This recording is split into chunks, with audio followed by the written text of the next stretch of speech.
Hello and welcome to Live Notes, an introduction to Imperial College's Lunchtime concert series run by the Blyth Centre for Music and Visual Arts.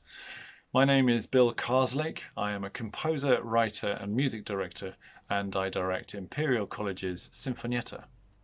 I'm delighted to introduce I Musicanti's performance of Beethoven's Violin Concerto Opus 61 with the soloist Tamás András, and in this arrangement for string quintet by Carl Hinde.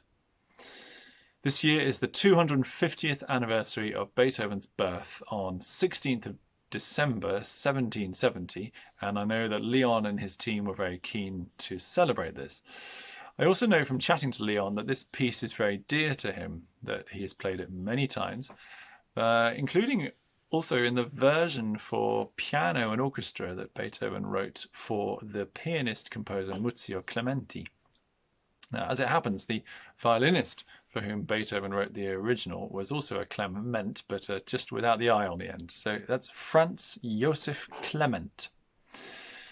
Clement was the leader of the orchestra at the Theater an der Wien in Vienna. That's the theatre where in 1805 Beethoven had been rehearsing and premiering his opera Leonora. And we know that Beethoven was grateful to Clement for his advice on musical aspects, and that they got to know each other, drank in the taverns, and at some point Clement asked Beethoven to write him a violin concerto.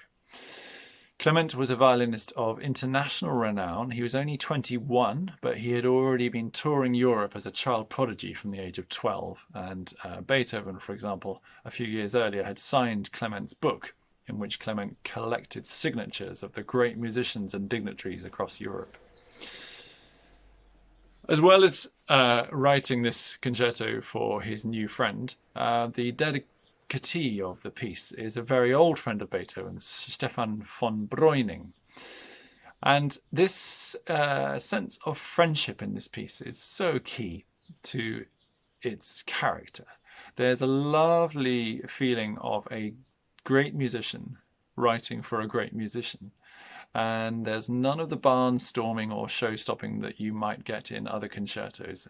Instead, you have a conversation, a collaboration, a leaning in of minds, something more private, and that stillness, which you'll feel particularly in the second movement, and that radiance and friendliness is all the more notable when we look at the pressures under which Beethoven was operating at this time. So if we look at the largest context first, 1805 was the great defeat at the Battle of Austerlitz, in which the three emperors went head to head and Napoleon routed the other two. And that meant that when it came to the very end of that year, when there was the premiere of Beethoven's Leonora at the Theater an der Wien, most of the audience was made up of French soldiers who by this stage had occupied the city, and the local Viennese were staying away from evening entertainments out of protest. The French soldiers left the first performance halfway through because they realized that the singers were singing extolling liberty and about the eyes and ears that surround us and may take our freedoms away. So there's a certain pressure, if you like, a political pressure in which Beethoven is operating, having written that opera and being so well known. And that's then compounded when, at the beginning of 1806, he realizes that he needs to reformulate the opera. It's too long, and musically he knows it hasn't been the success he wanted it to be. So he is changing it from 3 acts to 2. He's cutting out a favorite aria of his. He's moving the other arias into different order, and in time he changes its title to Fidelio. And again, that's quite a public reckoning for a composer who is already very well known. If we think of what he was writing at that time, he was incredibly busy writing the 4th Symphony, the 4th Piano Concerto in G, revising the Appassionata Piano Sonata, and then, of course, all this work on the opera. If we look at his internal world, 1802 had been his 'nadir' experience when he was staying in Heiligenstadt, and wrote what has become known as the Heiligenstadt Testament, in which he writes with searing honesty about the despair he feels, the hopelessness, knowing that he is losing his hearing. Straight after that, you get the Eroica Symphony, where he does battle with fate and, more importantly, finds his will. And the pieces that follow on from that in the next 10 years or so, in a period when he is creating masterpiece after masterpiece, have this wonderful ability to be private in public, this subtlety, this openness, this gentleness and open-heartedness, and yet always this steely will and this harmonic daringness. And we know, for example, that shortly after Heiligenstadt, it was commented on that he was seen to be joking and laughing in public, because of course now he could not hide the fact that he was going deaf, and he could just tell everyone. And so this new era of his life has a new stillness, a new calm, and never a need to shock, but always an incredible sense of adventure, which really, really fundamentally lies in the harmony. If we look at that first movement, I should mention that at this period he fell in love very genuinely, and it was reciprocated. And we now need to look at the very first movement and give you some things to listen out for. The first bar is 4 timpani taps. There's then a fifth at the beginning of the second bar. That first bar, just those timpani strikes, is such an extraordinary example of the classical process whereby a composer or a painter or an architect would evolve an entire elevated structure. This would include the second and third movements from just one seed. And the great musicologist Charles Rosen talks about this violin concerto first bar as an apex example of the classical process.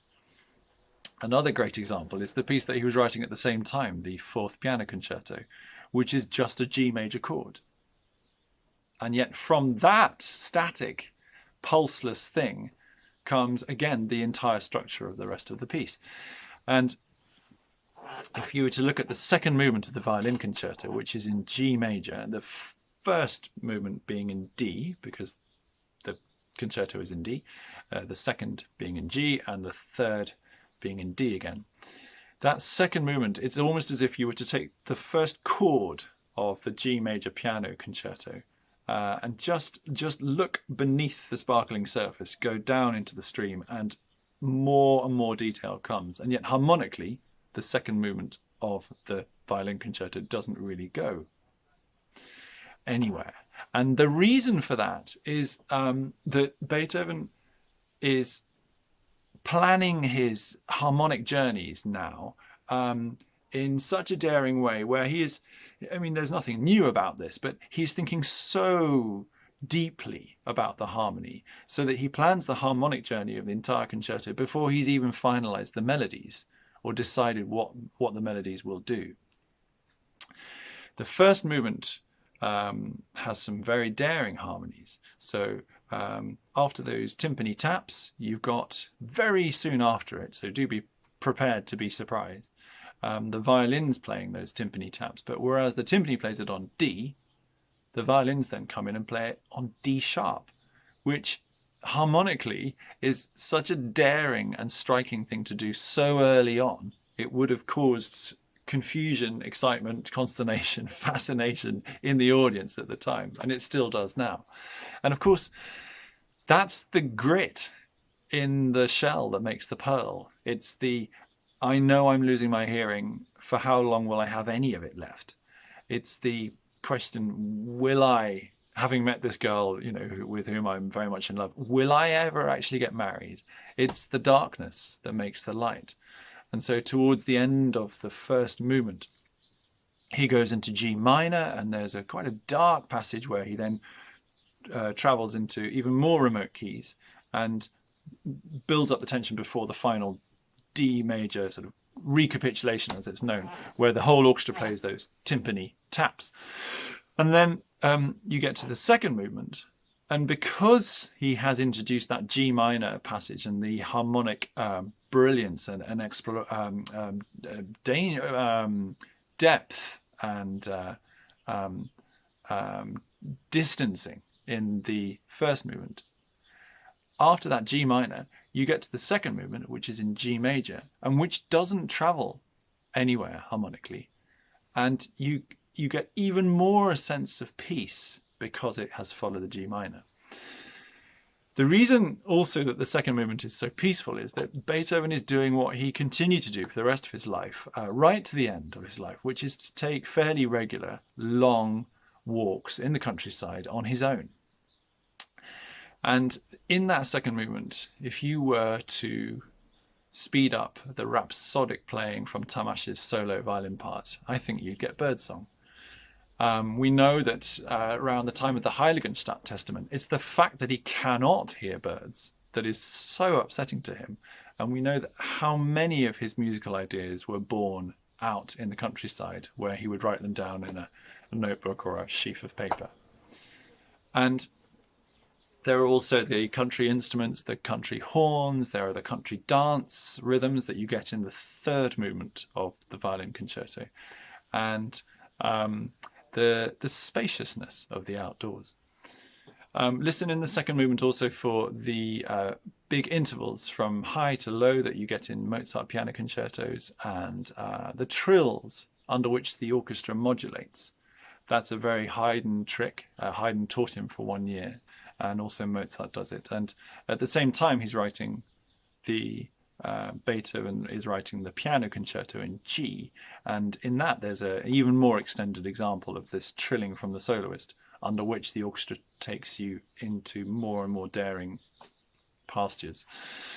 The last movement is this wonderful dance, and it's wonderfully simple to listen to, but incredibly complicated for the soloist. And I'll leave you just with a thought, which is that you may know Tolstoy's War and Peace, in which Prince Andrew nearly dies at Austerlitz in 1805, and then a year later, which would be the time that Beethoven is writing the violin concerto, is traveling through a wood, sees a bare old oak tree which is devoid of leaves but surrounded by lots of young trees in their vernal splendor, and thinks, yes, that's how I feel. And a little like Beethoven, is full of despair. And then he meets the Rostov family and the youngest daughter, Natasha, and falls for her. And on the way back through the wood, a few weeks later, he sees the oak tree, and it has just forced green leaves out through every crevice of bark, and is more regal and resplendent than all the other trees round it. And in that moment, he decides to live again. I hope you enjoy the performance. Please stay tuned and do come and listen to the other concerts as part of the Lunchtime series online. And I hope to see you in Imperial at some point in the future. All the best.